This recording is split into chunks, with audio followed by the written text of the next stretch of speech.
नमस्कार। आज हम चिंतन करेंगे कि मकर संक्रांति क्यों मनाई जाती है।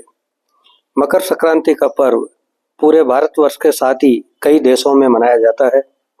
भारत में इसे मकर संक्रांति, पोंगल, लोहड़ी, तिल संक्रांति, उत्तरायण, बिहू, मांझी संक्रांत, माघ संक्रांति आदि नामों से मनाया जाता है।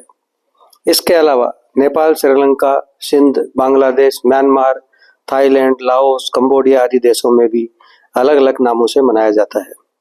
सूर्यदेव पूरे वर्ष में 12 राशियों में भ्रमण करते हैं। एक राशि से दूसरी राशि में संक्रमण को संक्रांति कहते हैं, अर्थात वर्ष भर में 12 संक्रांति होती है। इनमें मकर संक्रांति को सबसे ज्यादा महत्व दिया जाता है, क्योंकि इसी दिन सूर्य उत्तरायण हो जाते हैं, अर्थात दिन पुनः बड़े होने शुरू हो जाते हैं। आज के आधुनिक युग में हम मानते हैं कि सबसे छोटा दिन 21 दिसंबर होता है तथा 22 दिसंबर से दिन बड़े होने शुरू हो जाते हैं। वस्तुतः पाश्चात्य काल गणना में पृथ्वी की सतह से गणना होती है, जबकि सनातन में पृथ्वी के केंद्र से गणना की जाती है। अतः हमें यह अंतर नजर आता है। वैसे भी मकर संक्रांति के दिन से ही दिन गर्म होने शुरू होते हैं। तो ये है मकर संक्रांति का वैज्ञानिक कारण। अब हम चर्चा करेंगे धार्मिक कारणों पर। सूर्यदेव व शनिदेव पिता पुत्र हैं तथा उनके संबंध मधुर नहीं माने जाते हैं। सूर्यदेव मकर संक्रांति के दिन संबंधों की कटुता दूर करने शनिदेव के घर गए थे। मकर राशि शनिदेव की स्वराशि है, अतः सूर्यदेव प्रतिवर्ष अपने पुत्र शनिदेव के घर मकर संक्रांति के दिन ही जाते हैं। दूसरी कथा है गंगा अवतरण को लेकर के।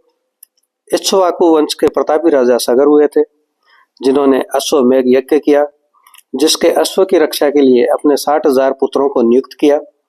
इस यज्ञ को देवराज इंद्र ने अपने पद के लिए खतरा मानते हुए छल से अश्व को चुरा लिया व कपिल मुनि के आश्रम में बांध दिया। राजा सगर के पुत्र अश्व को खोजते हुए जब कपिल मुनि के आश्रम में पहुंचे तो मुनि समाधि में थे। राजा सगर के पुत्रों ने कपिल मुनि को ही चोर मानते हुए उनको अपमानित करना शुरू कर दिया। शोरगुल से जब कपिल मुनि की समाधि टूटी तो उनकी क्रोधाग्नि में राजा सगर के 60,000 पुत्र भस्म हो गए।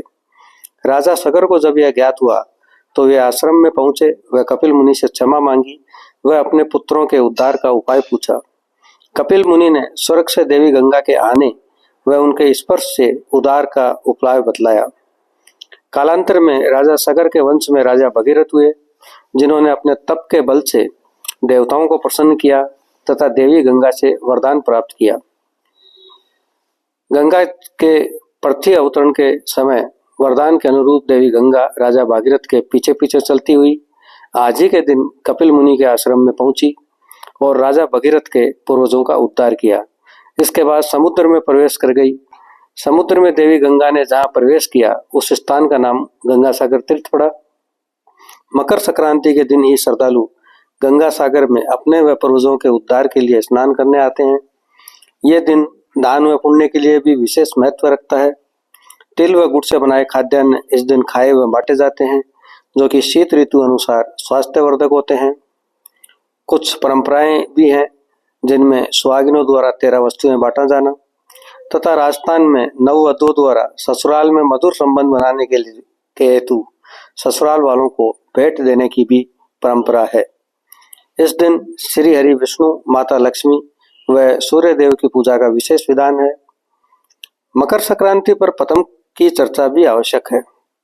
वैसे पतंग का आविष्कार चीन में माना जाता है, लेकिन तुलसीदास जी के कुछ दोहों में प्रभु श्री राम के पतंग उड़ाने व पतंग इंद्रलोक तक जाने का वर्णन मिलता है। मकर संक्रांति के दिन पतंग उड़ाने को लेकर भारत में स्वास्थ्य की दृष्टि से भी जोड़कर देखा जाता है। शीत ऋतु में पूरे दिन धूप में खड़े होने व शारीरिक क्रियाओं से शरीर को लाभ मिलता है व विटामिन डी की भी प्राप्ति होती है। तो ये था मकर संक्रांति का महत्व। आपको हमारा चैनल अच्छा लगा हो तो इसे लाइक, शेयर व सब्सक्राइब करना ना भूलें। अगली बार फिर किसी नए विषय के साथ, तब तक के लिए नमस्कार।